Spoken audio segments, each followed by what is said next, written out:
코인 왕자입니다. 어제 저녁부터 전체 코인들이 반등이 나오기 시작하면서 오늘 아침까지 잘 나오고 있어요. 지금 대부분 코인들이 다 빨간불이에요. 파란불이 찾아보기 힘들 정도로 거의 없고, 하락하는 코인들 중 대부분은 거의 보합에 있습니다. 뭐 0%에서 1% 정도 하락하고 있으니까 큰 낙폭은 아니에요. 자, 그러면 다시 이더리움으로 넘어와서 우리가 알트코인 집중해서 봐야 되기 때문에, 어제 보면 이더리움이 국내 거래소 기준으로 여기를 시도하게 될 거다. 여기를 뚫어야 된다. 이 선을. 지금 보니까 맞고 밀렸어요. 그죠? 어제 정확히 얘기하면 밤 9시부터인가 이제 여기를 도달하고 나서 밀리기 시작해가지고 지금까지 하락이 된 거거든요. 자, 근데 여기가 당연히 뚫리면 추세 전환이 이루어지기 때문에 추가 반등을 기대해 볼 수가 있습니다. 그래서 이거는 단기적인 구조죠. 여기만 놓고 봤을 때 단기적인 구조. 그러면 왜 하락보다는 뚫는 쪽으로 계산을 하고 있냐면, 지금 날짜가 올해 초부터 10월 초부터 현재까지 보게 되면 상승 구조가 굉장히 높은 자리예요. 왜 그러냐면 바닥이 깊으면 이렇게 얘기할 수가 없을 것 같은데, 바닥도 지금 제한적이고, 만약에 여기를 깨고 내려간다 그래도 재돌파로 올라와 줬을 가능성이 높습니다. 일단 여기에 대한 포인트를 좀 집중하고 있는 거고요. 이렇게 안 돼도, 아니면 이번 주 또는 하루 이틀 지켜보면서 다시 횡보가 나올 경우 추가 돌파로 이어질 수 있습니다. 일봉에서는 어제부터 상승 강세가 계속 높아지고 있는 상태였기 때문에 돌파 관점까지 기대하고 확인을 해봤으면 좋겠어요. 그러면 이번에 이더가 돌파가 된다면 전체 알트코인들의 긍정적인 영향을 줄 수 있기 때문에 이번에 단기 바닥 이후에 반등이 확실하게 잡히는 그런 구조로 갈 수 있습니다. 일단 이더하고 알트 개념이었고요. 비트코인이 사실 중요했죠. 비트코인이 타이틀이었는데 9월부터 지금까지 보게 되면 바닥에 오고 나서 반등을 시도하고 있습니다. 이번에도 종가상 무너질 뻔했죠. 간신히 턱걸이한 상태에서 어제 다행히 반등이 나타났습니다. 그래서 지금 1.4%, 해외 거래소 2% 정도 올라가고 있는데 결국 살려놨어요. 살려놨기 때문에 전체 반등으로 이어졌고, 그럼 단기적으로 놓고 본다 그러면 짧은 구간으로 봤을 때 이 정도까지 비트코인 반등을 한번 예상해 볼 수 있습니다. 이 정도. 여기에서 이 정도 적으면 뭐 이 정도 선이 되겠죠. 네, 그래서 이 구간 안에서 반등이 다시 나올 수 있기 때문에 최대 고가까지는 한 3%가 더 나올 거고요. 지금부터 3% 추가, 아니면 적당히 나오면 한 1.5% 나온 다음에 다시 조정이 나올 수 있습니다. 그래서 이번에 이제 중요한 포인트가 뭐였냐면, 일봉에서 단기 추세가 망가지지 않았다는 거. 그걸로 인해서 전체 시장 반등을 예상해 볼 수 있었고, 사실 추세 관점도 마찬가지지만 비율상 상승 강세가 높은 자리인지를 파악했을 때 이번에 다 단기 반등이 잡힌 상황이었어요. 그래서 이제 보니까 지금 비트하고 이더에 대한 부분이 좀 달라진다고 봤는데, 어제 반등으로 인해서 조건이 동일해졌습니다. 그러니까 이더가 단기 형태로 지금 상승이 더 좋아졌다, 이제 이렇게 얘기했거든요.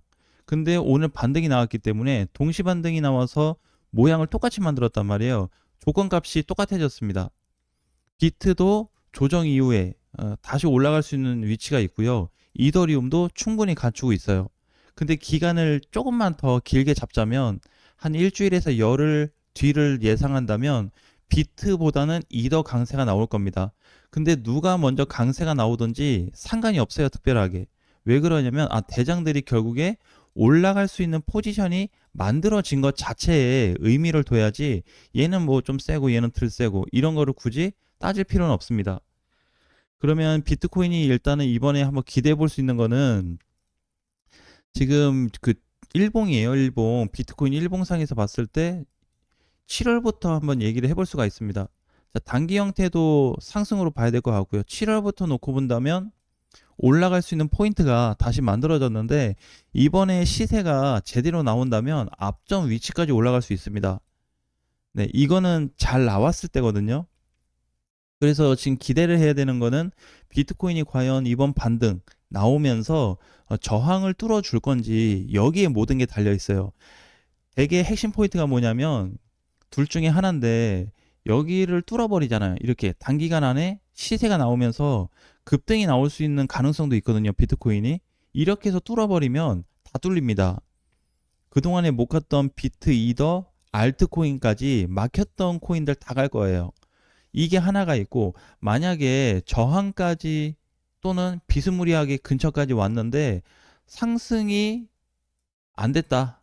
즉 돌파가 만들어지지 않은 상태에서 조정이 오거나 다시 하락이 오면 이거 위험해집니다. 다시.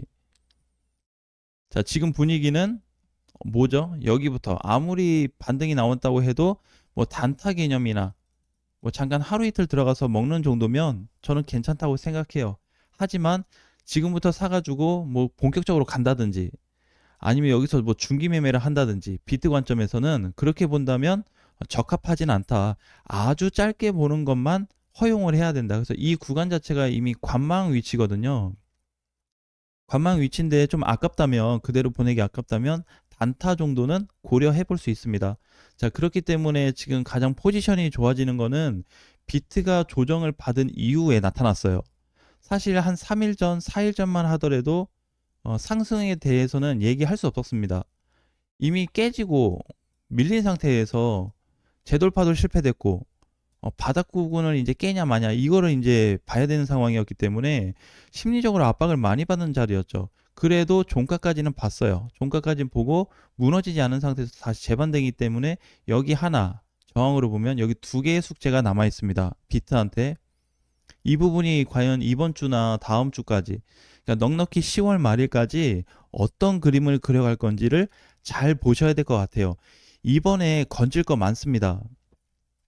그러니까 비트코인이 잘 되든 어, 알트코인이 잘 되든 어느 쪽에 한쪽으로 먹을 수 있는 포인트가 지금 강해지고 있거든요. 그렇기 때문에 물론 비트가 좀 자리를 어느 정도 정착시켜준 다음에 횡보가 나오든 크게 밀리지 않은 선에서 알트가 큰 슈팅이 나올 수 있다 보니까 이번에 지켜줬던 거는 좀 핵심 중에 핵심이 됩니다. 이거를 주봉에 넘어가서 보게 되면 이번 저점을 완벽하게 지켜준 포지션이 나타나죠.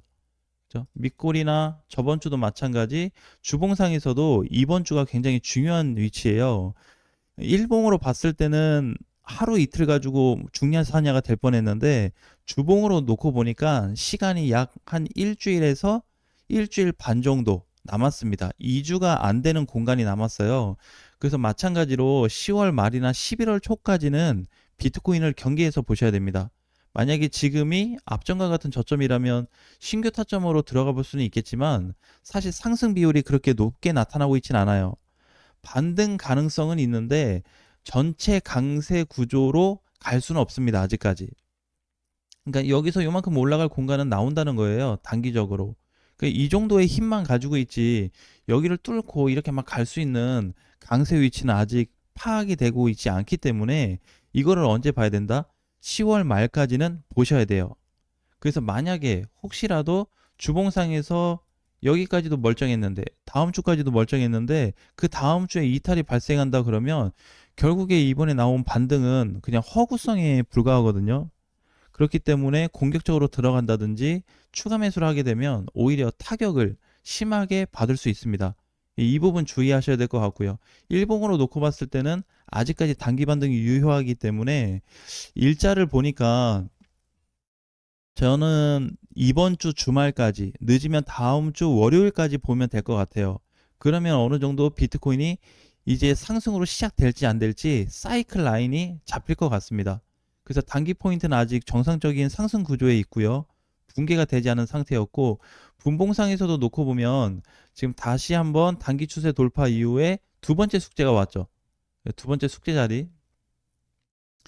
자, 여기가 이제 돌파되고 깨지고 여러 차례 이제 반복이 되고 있다가 전체 상단 구조까지 오게 됐을 때 지금 이렇게 턱걸이가 돼 버렸습니다. 그죠? 그래서 이제 단기 저항, 즉 아침장이 되었을 때 조정을 받을 건지 아니면 이번 주부터 다음 주까지 돌파가 잡히면서 추가 상승이 나올 건지는 장중에도 확인이 가능할 수 있기 때문에 이번에 이거 밀렸잖아요. 상승 크게 나왔다가 상단 맞고 이게 뚝 떨어졌는데 과연 재돌파 형태가 잡힐지를 여기에 주목을 하셔야 됩니다. 그 분봉으로 봤을 때는 상승 가능성도 무조건 나온다 이렇게 볼 수는 없지만 확률적으로 가능성이 있어요. 일봉에서 상승이 강하다는 거는 분봉을 먹었다는 얘기거든요. 분봉보다 세다는 얘기예요. 그래서 오늘 당장이 아니고 하루 이틀 더 지켜보거나 이번 주를 지켜본다면 단기 추세 형태는 돌파될 수 있는 가능성을 높게 열어놓자. 일단 이 부분을 봐야 되고요. 마지막으로 이더리움으로 와서 알트코인 입장으로 봤을 때는 지금 주봉도 마찬가지고요. 월봉에서 퍼펙트하게 지켜주고 있습니다. 사실 이더리움은 이번 달 중요해요. 10월 중요하고 11월, 12월까지 중요합니다. 왜냐면 이더는 지금 국내 거래소 기준으로 뚫렸거든요. 뚫렸는데 이번 달 무너져서 내려오면 안 되겠죠? 네. 그러니까 그림상 보면 돌파 후 조정을 받고 있는데 이거 깨지면 안 된다는 거예요. 그러니까 어떻게 매달 중요합니다. 여기가 변곡점 자리거든요. 변곡이라는 거는 갑자기 시세가 플러스 아니면 마이너스로 확 바뀔 수 있는 구조적인 부분인 건데 이더가 지금 그런 위치에 있어요. 그래서 국내 위치에서는 너무나 좋은 포지션을 만들어주고는 있지만 11월 초에 갔을 때 또는 11월 초에 가서 버텨준다면 다시 12월 초까지 검토하면서 올해 두 번의 검토가 남았기 때문에 과연 붕괴 쪽으로 가는지 안 가는지만 파악하면 좋을 것 같습니다. 그러면 앞으로의 비트코인과 이더리움은 동향을 가지고 투자할 수 있는 방향을 대략적으로 분석해 볼 수 있을 것 같아요. 자, 오늘도 보조로 참고하시고 다음 시간에 다시 뵙겠습니다.